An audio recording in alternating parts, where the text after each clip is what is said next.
Reka tubasuhuze tunabashimira mwe mwese muhora mukurikirana ibiganiro tunyuza hano kuri channel ya Ijambo TV. Tunabibutsa gukora subscribe abatarayikora. Uyu munsi dufite inkuru impamo yabaye mu gihugu cya Zimbabwe ku mugezi witwa Gwero. Uyu mugezi uherereye rwagati mu gihugu cya Zimbabwe. Iyi mpanuka rero murimo kubona mu mafoto nkuko mubibona irakakaye. Iyi ni impanuka kubw'amahirwe yabashije kurokokamo abantu basaga 16 kubw'amahirwe. Ni ibintu byabayeho, byatunguye abantu benshi. Imbaga nyamwinshi y'abantu ku isi yatunguwe n'iyi mpanuka. Iyi ni impanuka yabaye ku itariki 14 z'ukwa 11.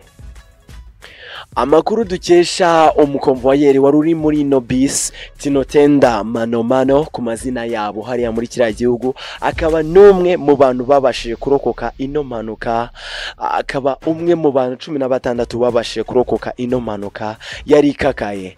Yatangarije abanyamakuru ko ubwo bari barimo gusatira kino kiraro cyegeranye, umuntu utwara iyi bisi yagerageje gukontorora umuvuduko arawugabanya, ariko n'imodoka ari nako yaburaga control ihita itangira kugenda imanuka isatira kugwa mu mugezi, muri uyu mugezi witwa Gwero.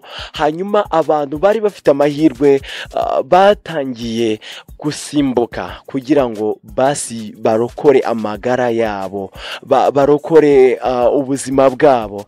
Nuko rero bamwe muri bantu bari muri iyi bisi nibwo batangiye gusimbuka. Abantu basaga 16 barasimbutse banabasha kurokora amagara yabo baguye mu mugezi, ariko abandi basigaye mu modoka bose bitabye Imana. Ariko babandi basimbutse nabo ni ibintu bitangaje gusanga imodoka yakoze impanuka yabaye gutya nkuko murimo kubibona mu mafoto, ukabona ahari abantu babashije kurokoka impanuka nk'iyi ngiyi. Ni ibintu byatangaje rero, abantu benshi bagiye bamenya iyi nkuru. Nkuko twababwiye ni inkuru mpamo yabayeho muri kiriya gihugu cya Zimbabwe muri uku kwezi, muri uyu mwaka, kwezi kwa 11 mu mwaka 2020.